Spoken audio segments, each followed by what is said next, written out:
ছেলে আছে আর একটি দলে চন্দ্রালের ছেলে আছে। এখন এই কারণে আমরা জগৎ থাকতে হবে। দুটি দল মিলে নেমেছে মাঠে।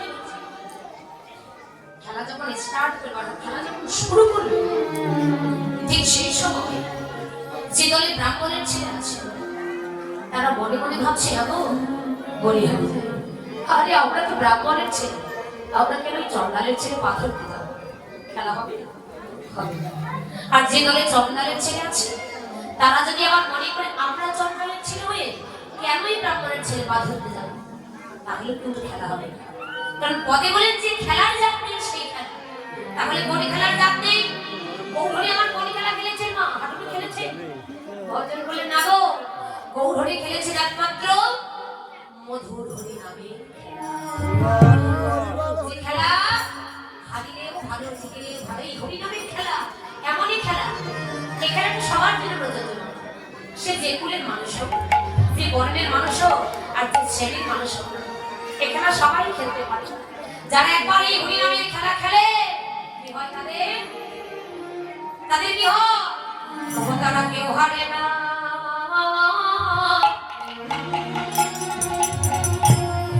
দেখো সবাই যেতে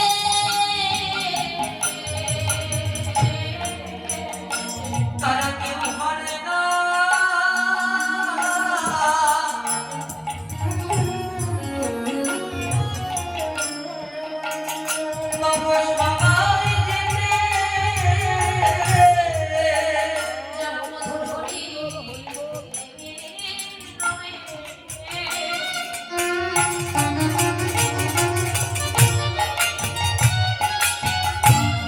খেলায় যারা পেতে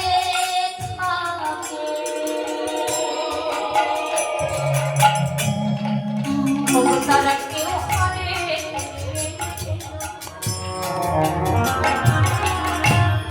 দেখো সবাই যেতে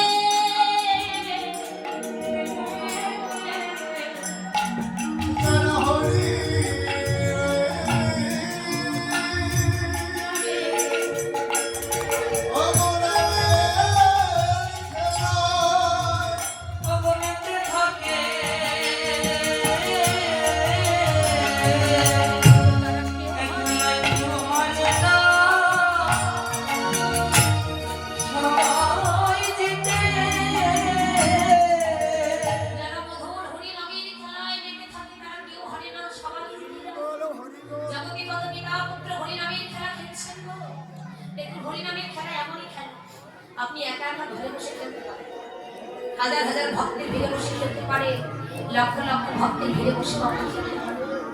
এই খেলা এমনই খেলা, যারা একবার খেলে তারা কেউ হারে না। যারা হরি নামের খেলা খেলে তারা সবাই জেনে যায়। এই খেলা এমনই খেলা, এই হরি নামের একটা গুণ আছে। এই গুণটা কি জানেন?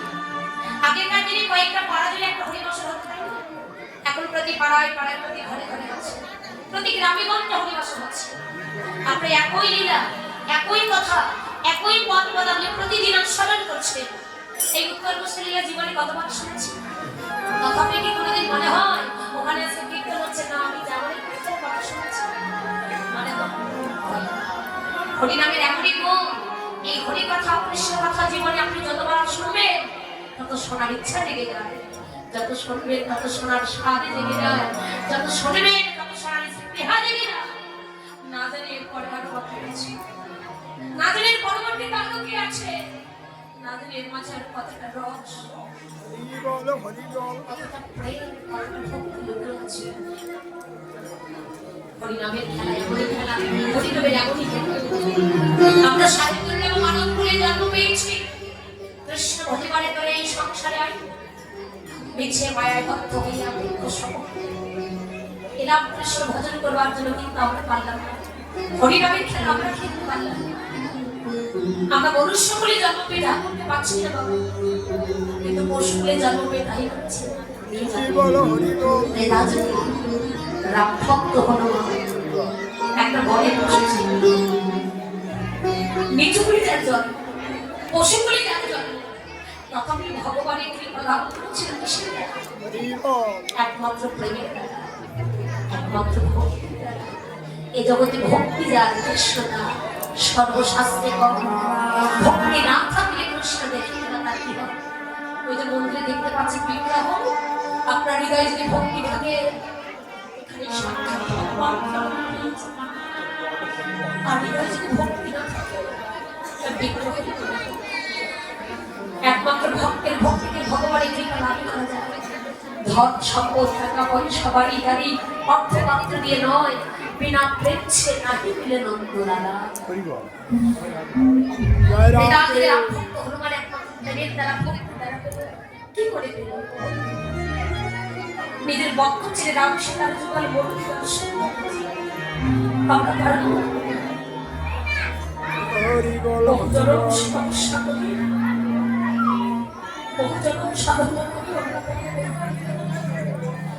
আপনারা জানেন রঘুপতি রামচন্দ্র 14 বছরের জন্য যখন বনবাস থেকে যখন অযোধ্যাপুরীতে ফিরে প্রভুকে রাজ সিংহাসনে বসতে দিয়ে একটা মুক্তার মালা প্রভুর গলায় পরিয়ে দিয়েছে। দেখুন এই জগতে শুধু ভক্ত যে ভগবান ভালোবাসে না, আমার ভগবান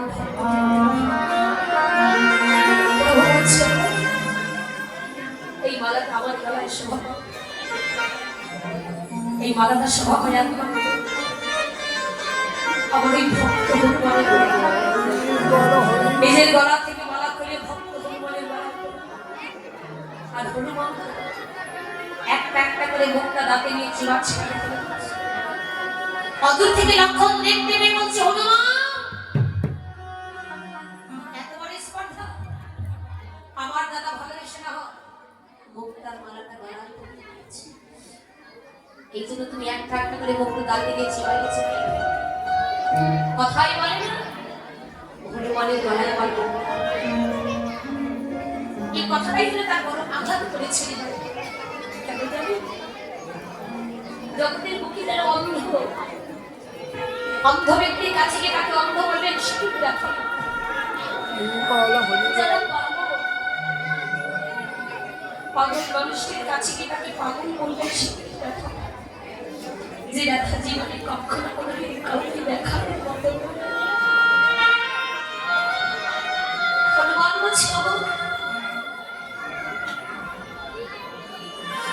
এই মুখটা আমি দাঁতে নিয়ে চিবাইয়ে চিবাইয়ে ফেলে দিচ্ছি কেন? এই মুখটা আমি দাঁতে নিয়ে চিবাইয়ে চিবাইয়ে দেখছি এর মধ্যে আমার প্রভু রাম এত বড় মূর্খ তুমি, একটা মুক্তার মধ্যে নাকি কোনোদিন প্রভু রাম থাকবে? বলে কেন ভগবান কোথায় নেই বলো? উত্তরে বলো, দক্ষিণে বলো, পূর্বে বলো, পশ্চিমে, তিনি সর্বশক্তিমান, তিনি তো সব জায়গায় বিরাজ করেছেন ভগবান হনুমান। তাই যদি হবে তোর মাঝে ভগবান আছে ওই দেখাবে কি বলি আমি যাকে এত ভালোবেসে গেলাম, আমি যার চরণে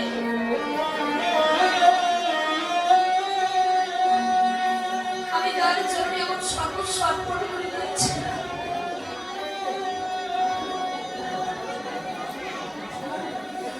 আমি তাকে দেখাতে পারবো বলে দেখাও দেখি। হনুমান আর নিজেকে ধরে রাখতে পারলেন প্রভু রামচন্দ্রকে স্মরণ করছে প্রভু তুমি একবার করে কৃপা করো প্রভু। প্রভু রামচন্দ্রকে স্মরণ করে নিজের হস্তে আঙ্গুলি দিয়ে নিজের বক্ষটাকে খণ্ডিত করে বিদীর্ণ করে রাম সীতার জীবন প্রতি লক্ষ্য রেখে দর্শন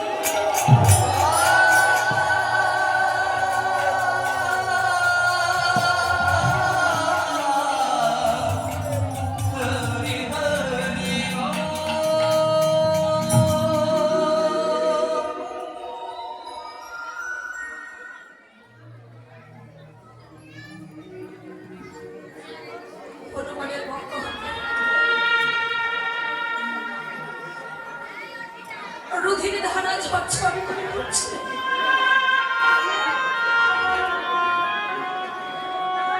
ভগবান ভগবানকে ভক্তি আমরা সহ্য যন্ত্রণা সইতে পারি। ভগবান ভক্তির আমরা সহ্য যন্ত্রণা সইতে পারি। নিজেই ছুটে এসে হনুমানের পক্ষে হাত বুলিয়ে দিচ্ছে।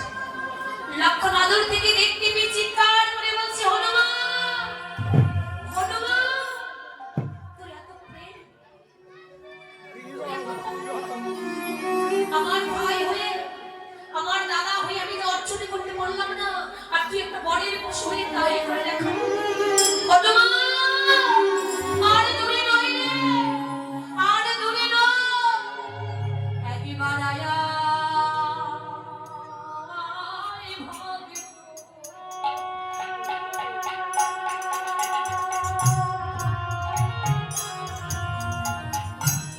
আমার হৃদয়ে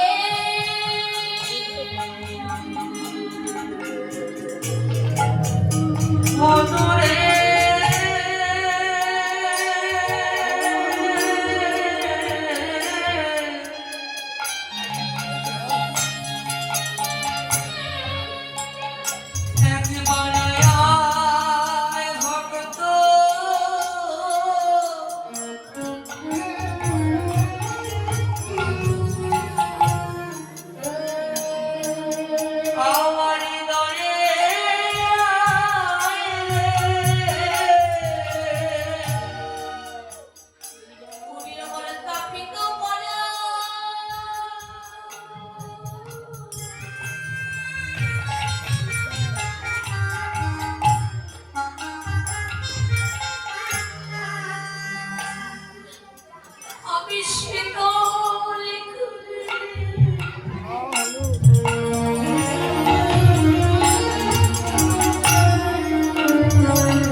আমার অযোগ্য দেহ আমি যোগ্য।